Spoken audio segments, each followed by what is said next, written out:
오늘 죄의 기원과 하나님의 구원 계획이라는 제목으로 창세기 3장 말씀을 나누려고 합니다. 지난 주일날 사람이 하나님의 형상으로 지음을 받았다는 그런 진리에 대해서 함께 생각해 보았습니다. 다 잊어버려도 그 한 가지 늘 생각하면 좋겠습니다. 내가 하나님의 형상이다. 하나님의 형상으로 지음받은 존재다. 그게 이제 무슨 의미인가 또 생각해야 되겠죠.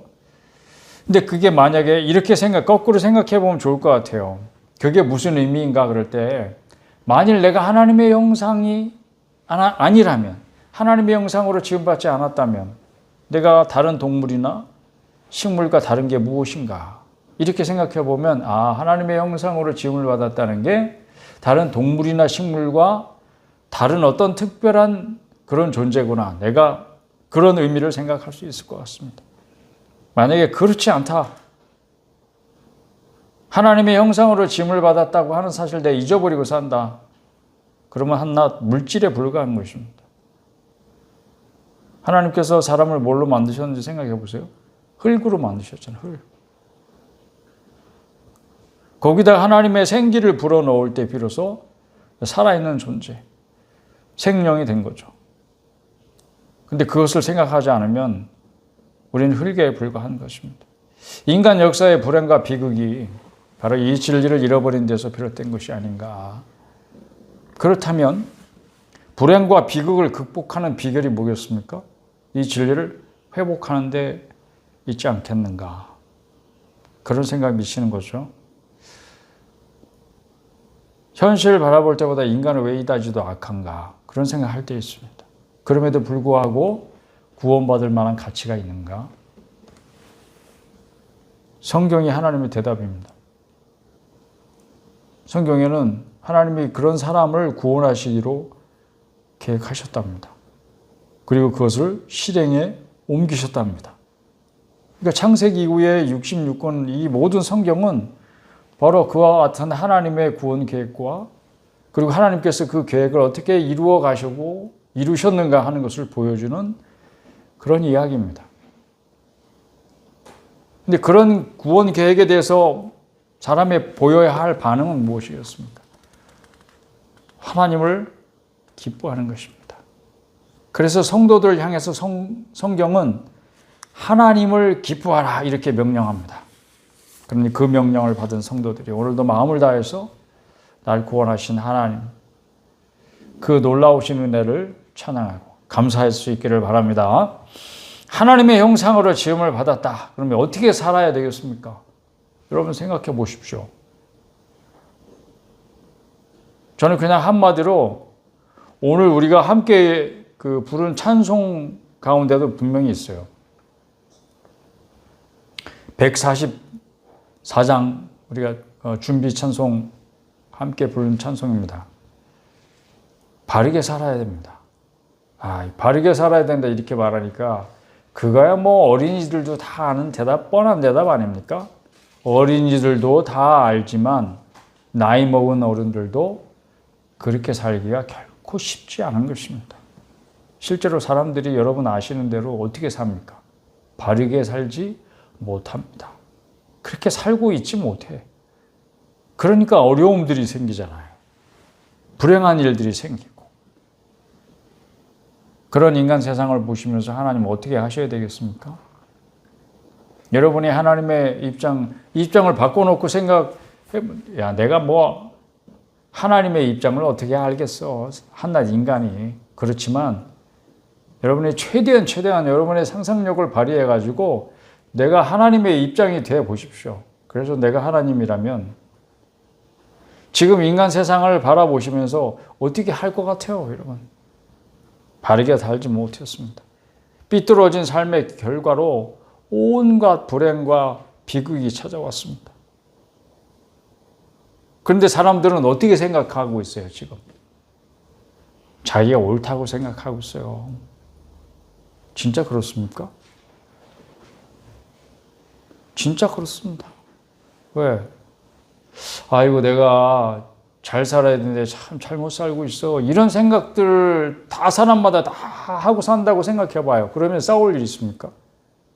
누가 나한테 지적질하고 나의 잘못된 점을 누가 얘기하려 치면 어떻게 해요, 여러분? 그래, 맞아. 내가 참 부족한 게 있지. 내가 잘 못하는 것이 있지. 맞아. 내가 바르게 살아야 되는데 내가 바르게 잘 못 살고 있어. 아이, 그러면 무슨 싸움이 되겠어요. 그런데 여러분 보세요. 주변에 얼마나 많은 싸움들이 사실은 나는 옳고 너는 잘못됐어. 너는 그런 길 가고 있어. 아니야, 나는 옳고 네가 잘못되고 있어. 그런 생각들을 하고 있으니까 서로 막 다투고 갈등이 벌어지고 그런 거 아니겠습니까? 싸움이라는 것이 어느 한쪽이든지 자기 잘못을 수용하고 받아들이고 그래 네가 맞다 이렇게 하면 싸울 일이 없는데 얼마나 싸움이 많이 일어나고 있어요 지금. 그러니까 그게 어떻다는 증거예요? 사람들마다 다 자기가 옳다고 생각하면서 살고 있다 하는 증거 아니겠습니까? 그냥 그거를 막 드러내면서 그렇게 야 나는 내가 옳다고 생각하는 바대로 살고 있어 뭐 이렇게 얘기 안 해도 사람들은 다 내심 그렇게 살고 그런 생각을 하면서 살고 있다. 그런 증거가 될 것 같아요. 근데 왜 바른 길을 못 가고 어긋난 길로 가고 있는 것입니까? 왜 삐뚤어지는 것입니까? 하여튼 뭔지는 모르겠어. 왜 그런지 모르겠어. 근데 사람이 그래. 그러면 뭔지는 모르겠다고 치고 그러면 어떻게 하면 바르게 사는 것인가? 어떻게 하는 게 바르게 사는 거예요? 어떻게 해야 원상을 회복하는 거예요? 원래 사람이 바르게 사는 존재였습니까? 우리는 모릅니다. 왜? 우리가 태어나 보니까 세상이 이랬어요. 옛날에 어떻게 살았는지는 잘 모르겠는데 우리가 태어나서 정신을 차리고 보니까 세상이 그냥 이 모양이고 우리가 점점 나이 들어가면서도 세상이 점점 좋아지는가? 나는 그리스도인이라면 진보적인 사상을 절대 가질 수 없다고 생각하는 사람이에요. 왜? 세상이 지금 진보하고 있어요? 진보적인 사상을 가지고 있는 사람의 주장들처럼 점점 세상이 진보하고 있냐고. 발전하고 있고 사람들은 그에 따라서 점점 개화되고 있고 진화되고 있고 점점 더 좋아지고 있고 그렇게 진보되냐고. 안 되고 있잖아요. 그러니까 그리스도인이고 똑바로 정신을 가지고 있는 사람이라면 절대 진보적인 사상을 가질 수 없다. 왜? 진보를 믿을 수가 없는데 어떻게 진보적인 사상을 가지면서 살 수 있겠습니까? 그러면 어떻게 해야 바르게 사는 것인가? 그래도 그 정도는 생각할 수 있잖아요, 여러분. 그런 생각을 하고 생각만으로 끝쳐서는 안 됩니다. 그런 생각을 하고 그런 질문을 하면 반드시 답을 찾는 수고를 하셔야 되는 거예요. 그렇지 않으면 빌라도하고 똑같은 운명이 되는 거예요. 빌라도는 예수님 앞에서 예수님을 신문하는 위치에 자기가 있다고 생각하고 예수님을 감히 신문했습니다. 만왕의 왕으로 오신 그분. 그 초라한 모습으로 그 겉모습을 보면서 얼마나 자기가 그 자만심을 가지고 교만한 모습을 예수에게 보였을 거예요. 그런데 그가 정말 기가 막힌 질문 하나 한 적 있죠, 여러분. 예수님한테 이렇게 물었습니다. 진리가 무엇이냐? 와, 이거는 뭐 인간이 하나님이신 그분 앞에 나와서 할 수 있는 질문 가운데 가장 최고의 질문이라고 생각해요, 저도. 그런데 어떻게 했어요, 빌라도가? 그 질문을 하고 성경에 보면 돌아섰다고 되어 있습니다. 답을 듣지 않았어요. 그러니 우리는 많은 좋은 생각을 할 수 있습니다. 정말 기가 막힌 질문을 가지고 고민을 할 수 있습니다. 그러나 거기까지 많은 사람들이 안타깝게도 거기까지입니다. 그래서 답을 못 찾아요. 그래서 진리를 소유하지 못해요. 그러나 여러분은 그렇게 하지 마십시오. 여러분이 이 질문을 가졌다면 답을 찾는 수고를 기꺼이 할 수 있기를 바랍니다. 근데 이게 그냥 주님의 명령이 아니고 상식적으로 생각해 봐도 그렇잖아요. 많은 사람들이 자기 자신을 어떻게 생각해? 자기가 제일 소중하다며. 자기가 제일 소중하고 귀한 존재라며, 그러면 그 말대로 자기를 귀하게 소중한 존재로 누가 대해줄 수 있습니까? 자기가 그렇게 대해줘야지, 자기를, 자신을.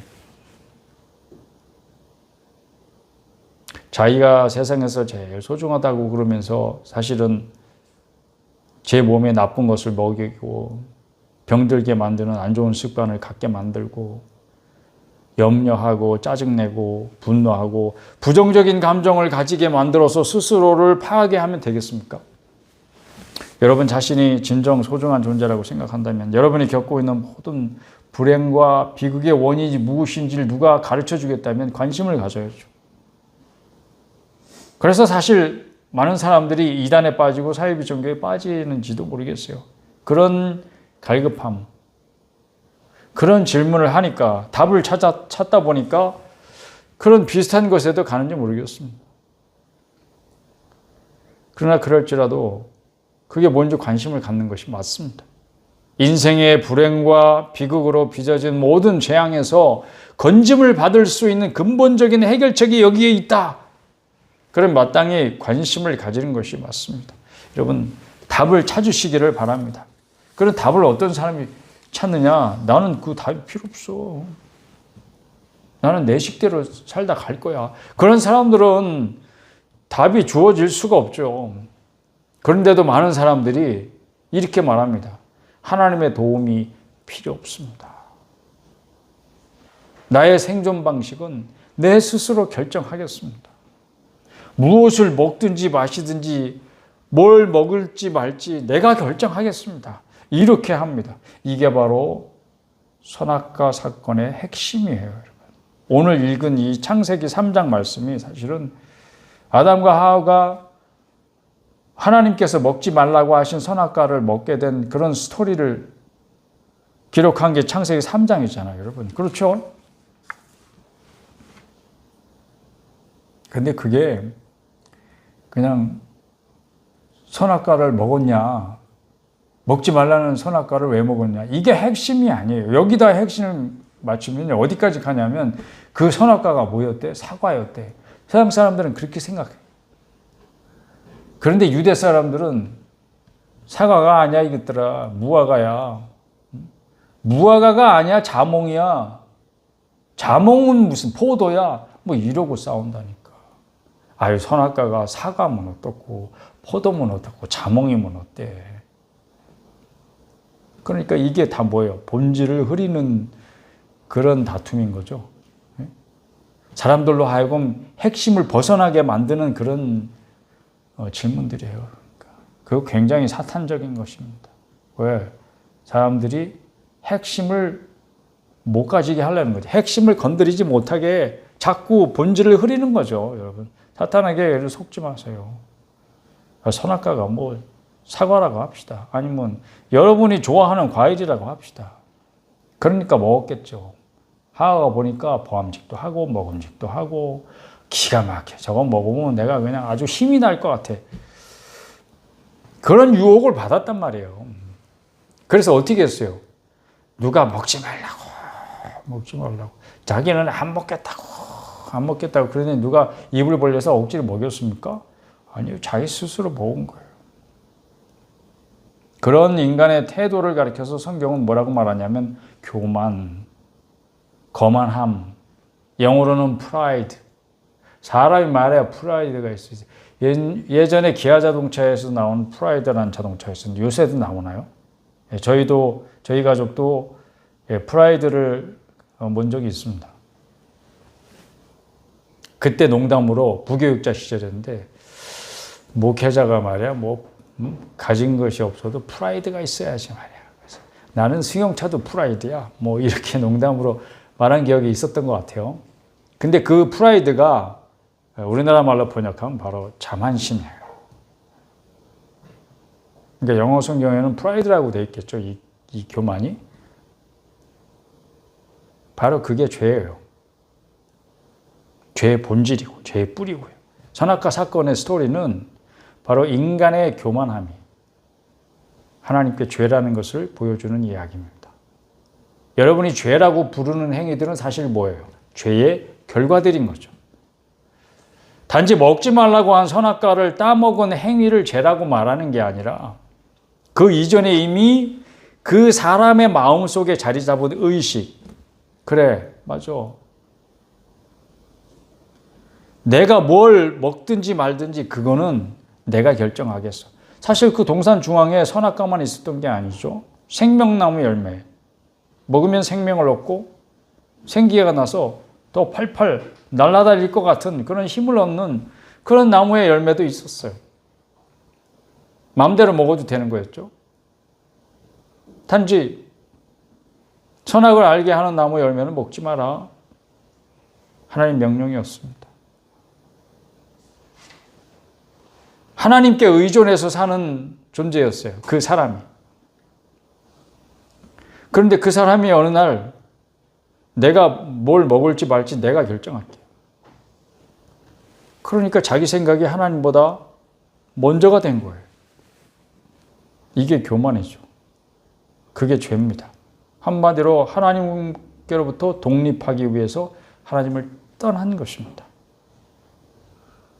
창세기 3장 이후의 모든 성경은 하나님을 그렇게 해서 떠난 인간의 불행과 재앙을 말하고요. 그 사람을 하나님께로 돌아오게 하려는 하나님의 구원 계획을 말하고요. 그 첫 시작이 바로 창세기 3장 15절입니다. 이 창세기 3장 15절 안에 십자가가 숨겨져 있습니다. 그리스도의 십자가. 선악과 사건을 다시 정리해 보면 사람이 그냥 나는 내 방식대로 살래요 하고 하나님을 떠난 것이 죄입니다. 그걸 가르쳐주고 있어요. 죄가 뭐라는 것을.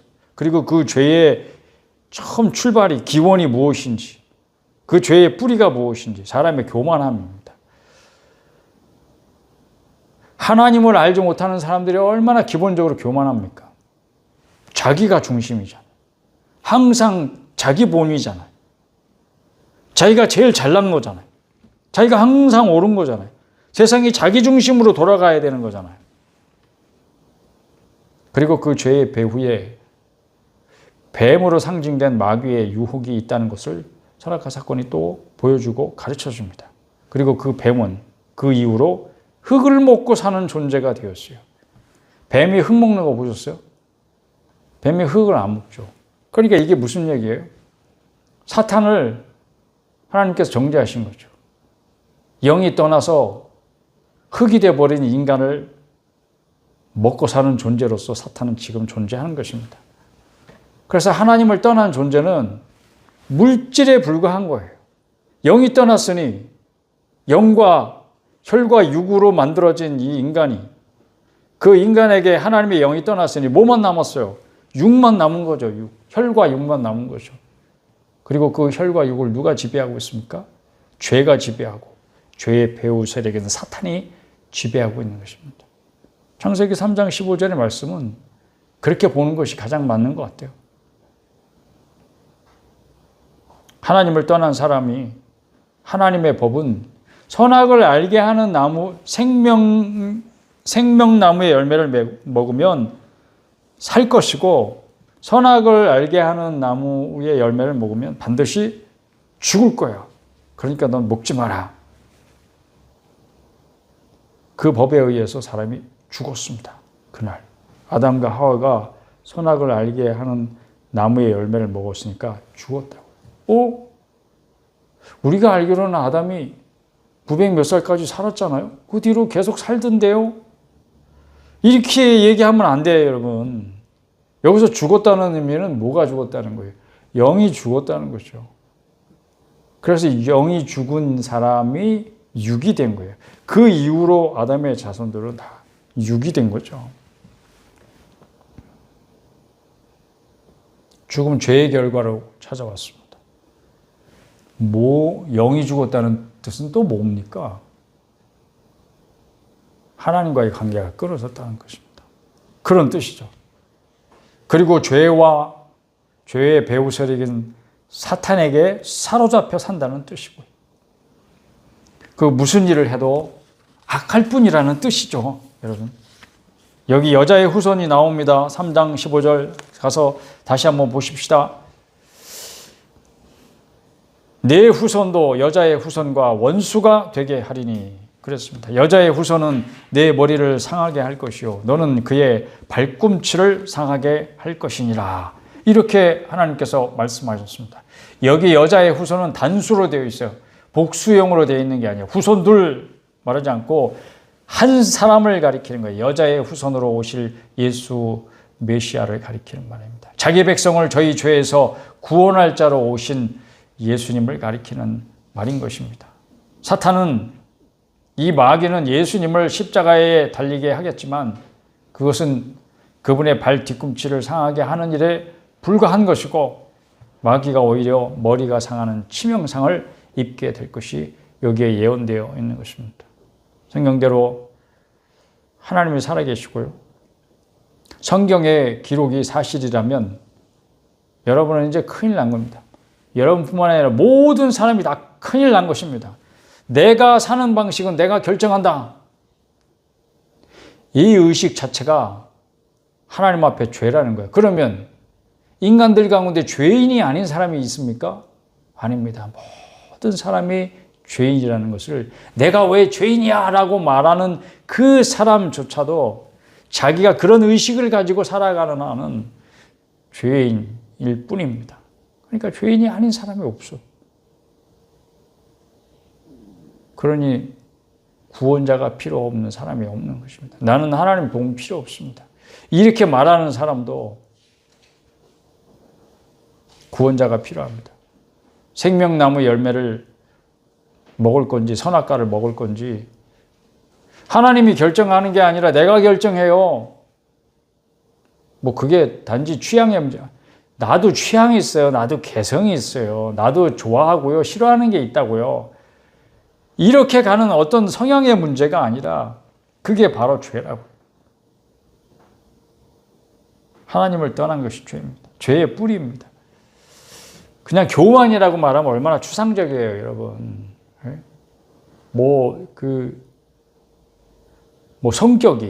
성격이 교만해, 행동이 교만해, 말이 교만해. 아, 저 사람은 교만한 사람이야. 얼마나 그렇게 말할 때 여러분들이 뭐 느낌은 있겠죠. 그러나 그게 얼마나 주관적이에요, 여러분. 그래서 제가 일부러 그런 말 쓰지 않는 거예요. 그렇지만 죄라고 하는 생각은 얼마나 여러분들이 또 추상적으로 생각합니까? 죄 그러면 사람들이 제일 듣기 싫어하는 말 중에 하나예요. 그래서 기독교를 싫어하는 이유 중에 하나도 바로 죄에 대한 이야기를 하니까 그런 거예요. 죄. 제일 듣기 거북해 하는 이야기. 누가 찾아와가지고 당신 죄인이야 이렇게 말하면 어이 그래 맞아. 내가 그 말 듣고 싶어서 그런 사람이 어디 있어 세상에. 그러니까 어디서 재수 없는 사람이 와가지고 야 썩 꺼져 이럴 거 아니에요. 그렇게 사람들이 싫어하고 듣기 거북해 하는 이야기입니다. 그러나 그게 왜 듣기 거북하게 되었는지 그 시작을 창세기 3장이 보여주고 있습니다. 그러니까 죄 지은 다음부터 인간은 죄에 대해서 말하기 거북해하는 거예요. 죄에 대해서 지적질 당하기 싫어하기 시작한 거예요, 여러분. 왜? 죄인이라서 그런 거죠. 하나님보다 내 의도대로 사는데 더 열심히 사람들을 바라보면서 여러분들은 그 사람들이 죄인이라고 하는 사실이 믿어집니까, 여러분? 깨달아집니까? 알아줘요? 근데 여러분 자신이 그들처럼 살고 있는 것은 아닙니까? 내 마음대로 안 될 때 짜증나는 거. 왜 짜증내죠? 내 마음대로 돼야 된다고 생각하니까 그렇게 짜증나는 거죠. 내 마음대로 뭔가 이루어져야 되고 내가 계획한 대로 뭔가 일이 성공이 돼야 되고 세상이 그렇게 돌아가야 되고 그래야 되는데 내 마음대로 안 된 거야. 내가 계획한 대로 안 된 거야. 내가 생각한 대로 이 세상이 안 굴러가는 거야. 그러니까 짜증나는 거 아니에요? 염려도 내 뜻대로 안 되면 어떡하지? 이게 염려잖아요. 내가 생각하는 대로 이거 안 되면 어떡하지? 이게 염려잖아요. 염려하든지 짜증내든지 그게 다 바로 그런 의식을 가지고 있다는 증거예요. 내 의도대로 살아줘야 돼. 내가 사는 방식은 내가 결정하고 내가 생각한 대로 가야 돼. 이런 의식이 있다면 여러분, 지금 당장 해야 할 일은 이겁니다. 이렇게 하나님 앞에 기도하는 거예요. 하나님, 제 죄를 깨닫게 해주십시오. 죄를 깨달으면 그 다음에는 즉시 회개하게 해주십시오. 죄를 깨닫는 것도, 그리고 그 죄를 깊이 슬퍼하면서 회개하는 것도 내 힘으로 안 된다는 것을 우리는 경험으로 알고 있습니다. 말씀으로 뿐만이 아니고 직접 체험하셨을 거예요, 여러분, 많은 분들이. 그러니까 이것도 정말 죄를 깨닫는 것도 은혜고 회개하는 것도 하나님 은혜입니다. 그러니 우리는 기도할 밖에, 하나님, 제 죄가 뭔지 깊이 깨닫게 해주십시오. 바르게 깨닫게 해주십시오. 그리고 그것을 깨달을 때 회개할 마음을 주십시오. 즉시 회개하게 주옵소서. 죄에 매여 죽은 인생 살리시기 위하여 예수님이 대신 죽으신 그 사실이 깨달아지고 알아지고 믿어지게 해 주시옵소서. 그렇게 기도해야 될 줄로 믿습니다. 그럴 때 하나님께서 은혜 주실 것을 또한 믿습니다. 여러분들이 그 은혜를 힘입어 지금 살고 있는 것을 믿습니다.